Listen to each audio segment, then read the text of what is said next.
અમદાવાદમાં ચોમાસા પહેલા જ પ્રી મોન્સૂન કામગીરીની પોલ ખુલી ગઈ છે। પહેલા જ વરસાદમાં અમદાવાદમાં ભૂવા પડવાની શરૂઆત થઈ ગઈ। રામોલ હાથીજણ વિસ્તારમાં વિશાળકાય ભૂવો પડ્યો। જાનિયા પીરના ટેકરા વિસ્તારમાં ભૂવો પડ્યો। કરોડોના ખર્ચે બનાવેલો રોડ પહેલા વરસાદમાં જ આ રોડ ઉપર ભૂવો પડી ગયો। જવાબદાર અધિકારી કોન્ટ્રાક્ટર સામે તાત્કાલિક કાર્યવાહીની માંગ કરવામાં આવી છે। તમે સ્થિતિ તો જુઓ, આખો રોડ બેસી ગયો છે। રોડનું ગુણવત્તાયુક્ત પુનર્નિર્માણ કરવા સ્થાનિકો માંગ કરી રહ્યા છે। સંવાદદાતા કુશાંગ સોની લાઈવ જોડાઈ ગયા છે। કુશાંગ, આ કરોડોના ખર્ચે રોડ બને છે, હજુ તો ગઈકાલે 15-20 મિનિટ ભારે વરસાદ પડ્યો, એમાં આ સ્થિતિ થઈ। શું વિગતો છે, દ્રશ્યો બતાવો। બિલકુલ, અમદાવાદના રામોલ હાથીજણ વિસ્તારમાં જાનિયાપીરનો ટેકરો આવેલો છે અને ગત મોડી રાત્રે જે વરસાદ પડ્યો તે બાદ વરસાદ બંધ થયો અને આ રોડ બેસી જવાની સ્થિતિ સર્જાઈ છે।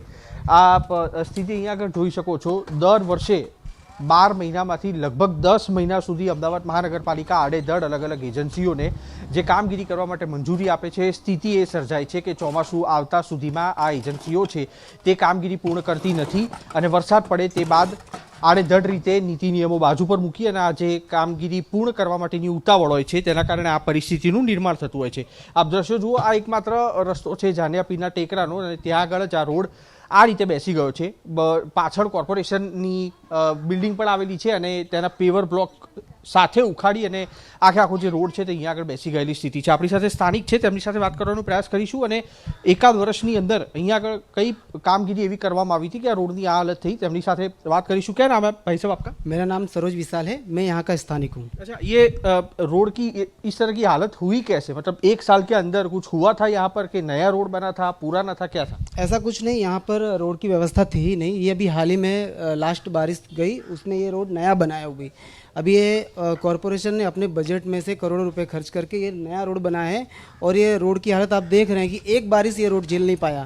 अब कुछ लोग कहते हैं कि इसमें अदानी की गलती है, कि अदानी ने अपना काम ठीक से नहीं किया, और मैं कहता हूँ अदानी ने ठीक से नहीं किया कि नगर निगम ने ठीक से नहीं किया।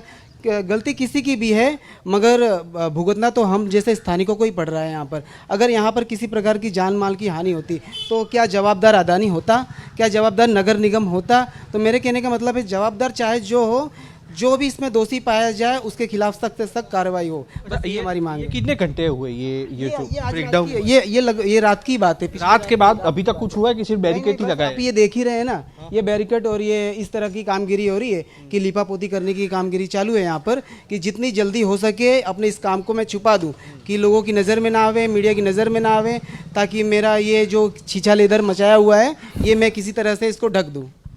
न मात्र रोडમાં પરંતુ વૃક્ષોમાં પણ એ પ્રકારની પરિસ્થિતિ છે। ગત મોડી રાતથી સવાર સુધીમાં 15 જેટલા વૃક્ષો ધરાશાયી થવાની ઘટના બની છે। ચોમાસાના 2 અઠવાડિયા પહેલાંની વાત કરીએ તો 13 જેટલા બ્રેકડાઉન સમગ્ર અમદાવાદ શહેરમાં થઈ ચૂક્યા છે। આ ગણીને 14મું બ્રેકડાઉન અમદાવાદ શહેરનું અત્યાર સુધીનું હશે। પણ વરસાદ પહેલાં 14 જેટલા સ્થળો પર રોડ બેસી જવા એટલે તેના પરથી વિચાર કરી શકાય છે કે ચોમાસું બેઠું નથી અને તે પહેલાં જો આટલા બ્રેકડાઉન થતા હોય અને આટલા વૃક્ષો પડતા હોય તો ચોમાસું જ્યારે તેના પીક ઉપર હશે, મધ્યમાં હશે, ત્યારે અમદાવાદ શહેરના નાગરિકોની હાલત કયા પ્રકારની થશે? જી।